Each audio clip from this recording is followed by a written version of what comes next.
estudiantes y padres de familia del grado octavo, bienvenidos a su clase de lenguaje y continuamos avanzando en nuestro proceso. La malla nos sugiere el tema de la descripción en la narración, pero antes seguirlos motivando a visitar el blog, desarrollar las actividades y hacer con mucho juicio y con mucha responsabilidad las diferentes actividades propuestas desde el área. Ya estamos formalizando todas las estrategias de plan lector, la van a encontrar de la misma manera en el blog, estructurada, organizada para iniciar con nuestros procesos de lectura. Bien, no pueden olvidarse de visitar la pestaña de Cultura General y Palabra del Día para hacer la retroalimentación en el encuentro virtual y seguimos en este trabajo que en verdad considero está generando o dándonos muy buenos resultados. Entonces, jóvenes, sin más preámbulo, vamos buscando el cuaderno del lenguaje y vamos a consignar en nuestro cuaderno para darle continuidad al tema que nos sugiere la malla, la descripción en la narración. Lo primero que debemos entender es que la descripción en la narración es muy diferente a lo que utilizamos o cómo lo utilizamos en nuestra cotidianidad. En la narración, la descripción cumple un fin estético y es darle embellecimiento a lo que se escribe o resaltar cualidades, características de un objeto, de un animal, de una cosa, de un hecho. La descripción, a mi modo de ver, o un término con el que me identifico para definirla, es retratar a través de las palabras. Y en la narración, como hay una secuencia de hechos, lo que se busca es generar esa imagen en quien lee de tal manera que él se sienta involucrado en esa situación o ese acontecimiento de lo que narra en este caso el escritor. Entonces, para ubicarnos en esta temática, vamos primero a saber qué es narrar, qué subgéneros pertenecen a la narración, qué es la descripción, que ya, como lograron notar, di una primera definición, qué características puede tener la descripción y cómo se pueden clasificar en el texto narrativo. Quiere decir que dependiendo de la manera como nosotros estemos caracterizando, eso va a tener unas clasificaciones. Bien, entonces lo primero que debemos saber es qué es la narración y cuáles son sus subgéneros. Narrar es contar, relatar hechos reales o imaginarios. Y dentro de estos subgéneros podemos encontrar el cuento, el mito que trata de explicar el origen de algo o alguien. Tenemos la leyenda, que también nos cuenta las tradiciones o las manifestaciones culturales de diferentes regiones.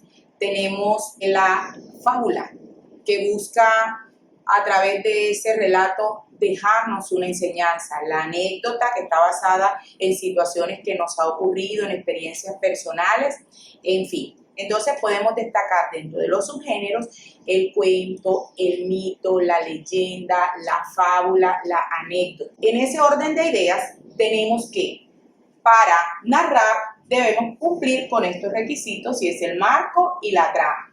¿Qué es el marco? Es el lugar donde se desarrollan las acciones. El espacio, si fue en el bosque, en la ciudad, es ese ambiente donde se desarrollan las diferentes situaciones de los personajes. Y la trama es el conjunto de hechos, la situación, la experiencia que vive cada personaje en sí. Ya sabemos que los personajes en la historia pueden ser principales, secundarios y dentro de esto se destaca el protagonista, el antagonista. Ya sabemos que el protagonista, por ejemplo, es el que supera las diferentes situaciones y el antagonista es ese que se opone a los propósitos o el objetivo que pretende alcanzar ese personaje central. Bien, ahora vamos a definir ya de forma estética la descripción. Describir es dirigir la atención del lector hacia los detalles más importantes y dan verosimilitud al relato. Resalto la palabra verosimilitud para especificar que es darle credibilidad a lo que estoy diciendo. Ahora bien, ¿qué características debe tener la descripción? ¿Es lo mismo contar, relatar que describir? No. Vamos a revisar qué criterios debo tener en cuenta para hacer uso de la descripción en la narración. Se debe tener en cuenta que tanto la narración como la descripción son subjetivos y parte de la experiencia y de la subjetividad de quien escribe. La intención principal es que usted como lector tenga una imagen detallada de ese personaje, de ese lugar, de ese objeto o esa cosa que le permiten darle secuencialidad narrativa. En este caso, vamos a revisar que las características principales de la descripción son las siguientes. Primero, se asocia a la realidad percibida con las emociones del autor. Es decir, que es posible que una tarde que para usted fue muy normal, muy cotidiana, para quien escribe, fue una tarde que se asocia a una situación familiar muy personal y él quiera plasmarla en su escrito. De ahí que se hable de las emociones, de los estados anímicos, de lo que en ese momento quiera reflejar al momento de hacer mi producción literaria. Se adapta a un punto de vista subjetivo u objetivo. Es decir, es mi sentimiento, es mi emoción, es mi realidad y es lo que quiero reflejar para que se conecte el lector y el escritor.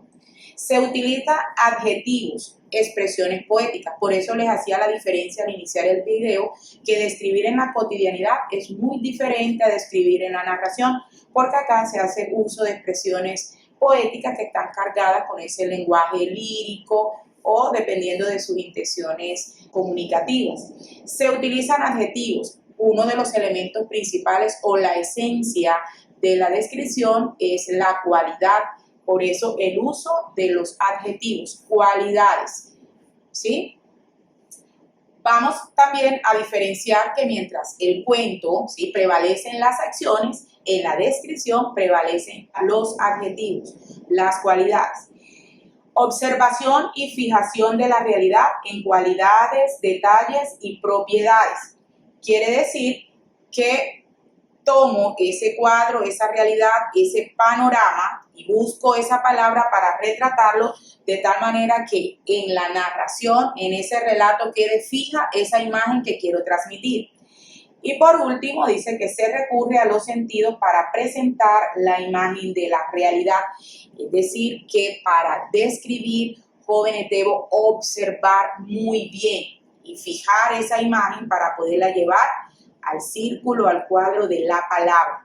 Entonces miramos, 1, se asocia a la realidad, 2, se adapta a un punto de vista subjetivo u objetivo, 3, se utilizan adjetivos, 4, hay una fijación de la realidad, y 5, se recurre a los sentidos. ¿Queda claro cada una de las características?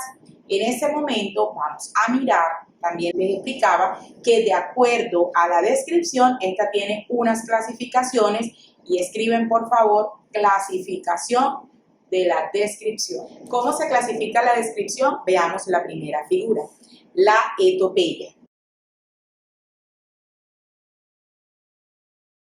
Esta consiste en describir los rasgos internos de un personaje. Es decir, que voy a encontrar adjetivos como cariñoso, amable, tierno. Segunda figura.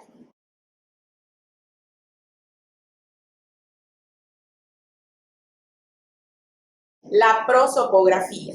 Si bien es cierto que esta define los rasgos internos, la prosopografía se encargará de describir los rasgos externos, es decir, si la persona es delgada, bajita, alta, gorda, flaca, todo lo que haga referencia a sus aspectos externos, aspectos físicos. Tercera figura. El retrato sería la mezcla de la etopeya y la prosopografía, es decir, que el retrato, muy diferente a la fotografía que usted tiene en su casa, en esta se muestran los rasgos internos y externos. Es decir, Margarita es una mujer objetiva, amable, cariñosa. Se destaca o resalta por ser una mujer de mediana estatura, delgada, en fin.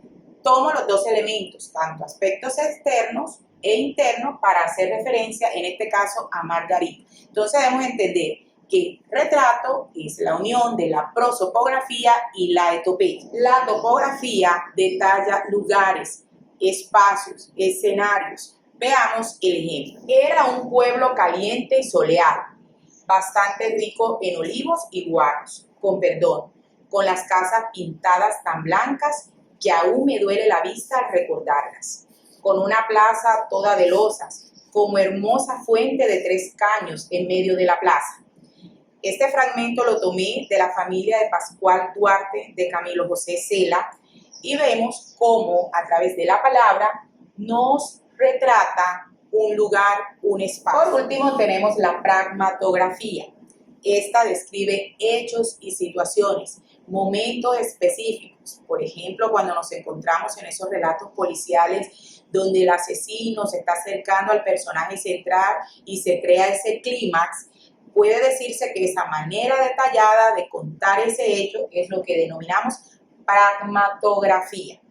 Bien, entonces, jóvenes, para ir cerrando, ya sabemos que son elementos de la descripción, la etopeya, la prosopografía, el retrato, la topografía y la pragmatografía, si queremos darle ese sentido literario, ese sentido estético a todo lo que narramos.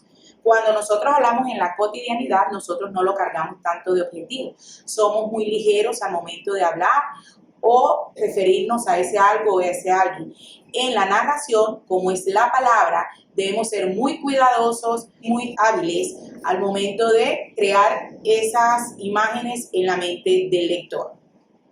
Voy en ese momento a socializar algunos ejemplos de descripción y usted desde casa me va a decir a qué tipo de descripción estoy haciendo referencia. Primer ejemplo, frisaba la edad de nuestro hidalgo con los 50 años.